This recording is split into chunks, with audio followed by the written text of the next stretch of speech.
अब हमारे पास आता है फोर्थ लॉ। क्या आता है हमारे पास? Fourth law. फोर्थ लॉ क्या है हमारे पास? लॉ ऑफ गैलुसाक या गैलुसाक लॉ भी इसे बोलते हैं हम, इसको बोलते हैं गैलुसाक law.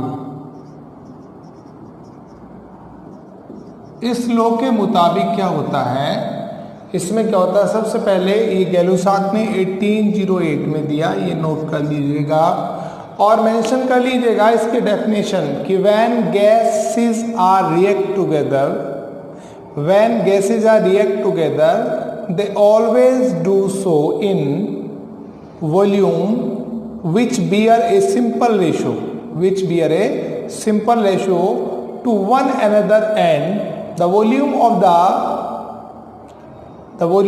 the product of these are also gases, provided all measurement of volume are done under the similar condition of temperature and pressure। यानी कि सो सिंपल सी बात है कि अगर हम H2 की रिएक्शन किस Cl2 से कर दें तो हमारे पास क्या हो रहा है, यहाँ पर एक प्रोडक्ट बन रहा है HCl और इसका 2 वॉल्यूम बन रहा है, यहाँ पर ये 2 वॉल्यूम बन रहा है।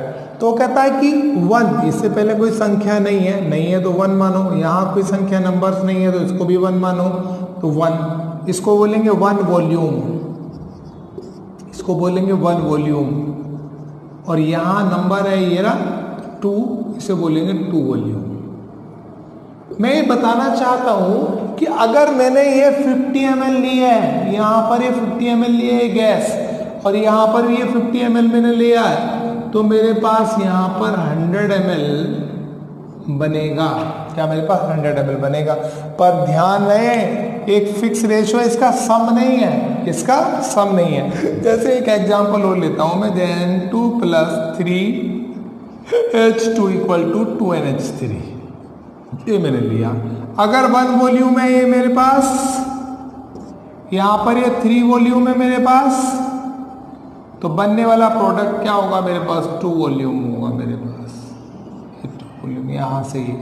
अब आप देखो 1 + 3 करके यहाँ पर 4 करने लगो तो ये गलत तरीका है। आपके पास वो कहता है कि रिएक्टेंट और प्रोडक्ट के बीच का एक फिक्स रेशो होता है, उस फिक्स रेशो को हम यहाँ पर कह सकते हैं गैलुसाक लॉ, और वो हमें बताता है similar condition of temperature and pressure की बिहाफ पर हमें समझाता है। तो इसको नोट डाउन करिए आप इस बात को, और हमारे पास फिर हम आगे बढ़ेंगे। आगे बढ़ने के लिए हमें क्या करना होगा, अपने अगले नियम, अपने अगले रूल के मुताबिक चलेंगे, जिसे हम कह रहे हैं क्या, एवोगैड्रो रूल। क्या बोलेंगे अब हम? Avogadro rule. क्या करेंगे हम? एवोगैड्रो रूल, यानी कि अपने 5th रूल की तरफ, 5th लॉज की तरफ चलेंगे। एक एक लॉ को अच्छी तरीके से आपको समझना है, एक एक बात को अच्छी तरीके से। हमारे पास लॉ ऑफ कॉम्बिनेशन में अब हम मूव कर रहे हैं अपने 5th, जिसे आप बोल रहे हैं एवोगैड्रो लॉ। क्या? एवोगैड्रो। ये तो नाम से क्लियर हो रहा है, क्या है, नाम से ही क्लियर हो रहा है। क्या हो रहा है? नाम से क्लियर हो रहा है एवोगैड्रो लॉ में कि अगर equal volume of whole gas, अगर हम किसी 2 गैस को equal volume of whole gas under the similar condition of temperature and pressure certain, अगर हम सर्टेन कंडीशन हम फॉलो करें, जैसे टेम्परेचर, प्रेशर, तो हमें क्या होगा, इक्वल नंबर ऑफ मॉलिक्यूल्स मिलेंगे, यानी कि equal volume of whole gas under the similar condition to temperature, pressure and contain equal number of molecules. जैसे हम बात कर रहे हैं यहाँ पर एवोगैड्रोस लॉ, एवोगैड्रोस लॉ की बात कर रहे हैं हम। यहाँ पर हमने लिया H2 + Cl2, ये हमने लिया और हमारे पास बना 2HCl। तो इसके हमें n लेने पड़ेंगे, इसके मोल्स। क्या? n, इसके n मोल्स लिए तो इसके भी n मोल्स लिए, हम दोनों का सम यहाँ पर आ जाएगा 2, यानी कि अगर आपने हाफ n लिया है, इसका भी हाफ n लिया है, तो आपके पास n बन जाएगा। अब n तो आप जानते हैं क्या होता है, most weight upon molar mass. क्या होता है? Weight upon molar mass. Suppose करो 4 ग्राम NaOH है, मान लो ऐसे करके, तो आप या ऐसे करिए, आप 2 ग्राम या 2 ग्राम H2 आपके पास दे दिया, तो आपने W की वैल्यू कितना 2 ग्राम आपके पास आ गई, और H2 का मास कितना होता है 2, तो क्या है 2/2 = 1। तो मैं मोल्स वाली वीडियो में सारी बात आपको बताऊंगा। अभी आपको बताने की जरूरत है कि अगर ये मोल्स हाफ हैं, ये हाफ मोल्स हैं, तो इन दोनों का सम जो होगा वो टोटल आपके पास इक्वल होगा, यानी कि रिएक्टेंट के मोल्स का सम और प्रोडक्ट के मोल्स का सम वो इक्वल आता है। क्या आता है? इक्वल आता है। ये एवोगैड्रो बोलता है, इसे एवोगैड्रो लो कहते हैं कि equal volume of all gas under similar condition of temperature pressure contain always equal number of molecule. ये बात हमें एवोगैड्रो लो समझाता है, ये बात हमें अच्छी तरीके से समझनी है। अब हम आते हैं अपने, यहाँ तक एनसीईआरटी की बात खत्म होती है। एक और लो है जिसे लॉ ऑफ रेसिप्रोकल प्रोपोर्शन कहते हैं। इस लॉ के अकॉर्डिंग आपको क्या करना है, जिसे मैं 6 लॉ बोल रहा हूँ, ये एनसीईआरटी में नहीं है, मगर आप किसी रिफ्रेशर या अलग टेक्स्ट बुक से पढ़ेंगे तो आपको ये बात समझ आ जाएगी। ये भी लॉ ऑफ केमिकल कॉम्बिनेशन में ही आता है, जिसे हम 6 लॉ के रूप में जानेंगे। लॉ ऑफ रेसिप्रोकल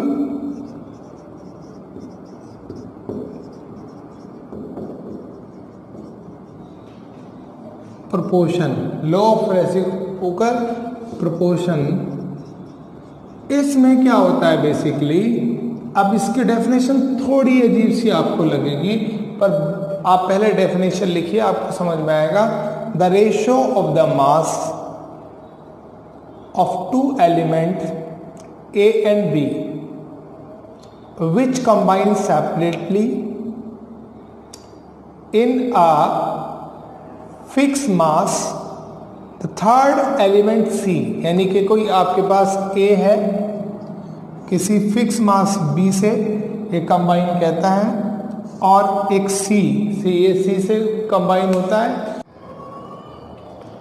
इस बात को कुछ इस तरीके से समझा जा सकता है कि अगर हमारे पास कोई A है और दूसरा हमारे पास एलिमेंट B है, और थर्ड हमारे पास अगर एक C एलिमेंट है, सपोज करिए हमने A और B से मिलने वाला जो हमारे पास कंपाउंड होगा उसका रेशो B और C से मिलने वाला जो हमारे पास कंपाउंड होगा उसका रेशो, और नया AC जो बना रहा है उसका जो रेशो होगा एक रेसिप्रोकल होगा।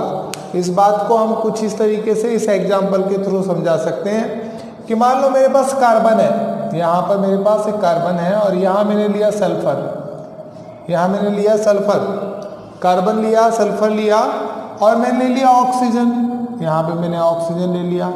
तो कार्बन और ऑक्सीजन मिल करके, कार्बन और ऑक्सीजन मिल करके एक कंपाउंड बना रहे हैं। वो कंपाउंड है क्या है? CO2। क्या है? CO2।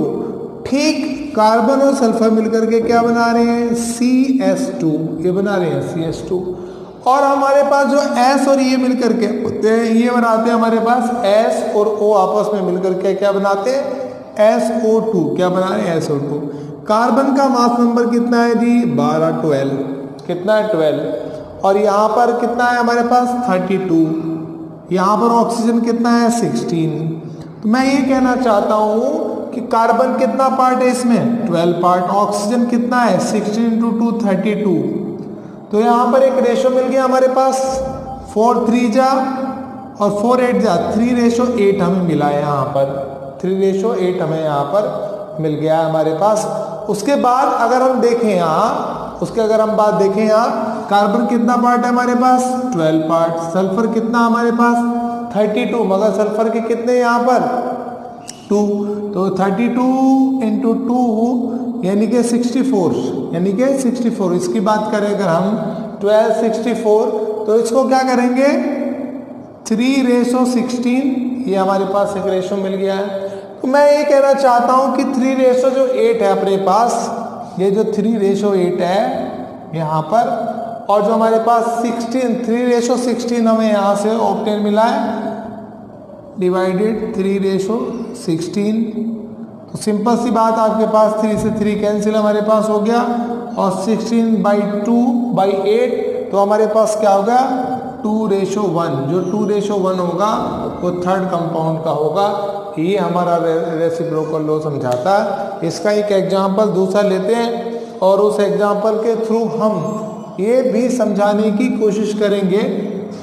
अब अगर हमने ले लिया हाइड्रोजन यहाँ पर, ये हमने हाइड्रोजन ले लिया, सेकेंड हमने कार्बन ले लिया, यहाँ पर हमने क्या लिया ऑक्सीजन ले लिया, चलो ऑक्सीजन मान लेते हैं।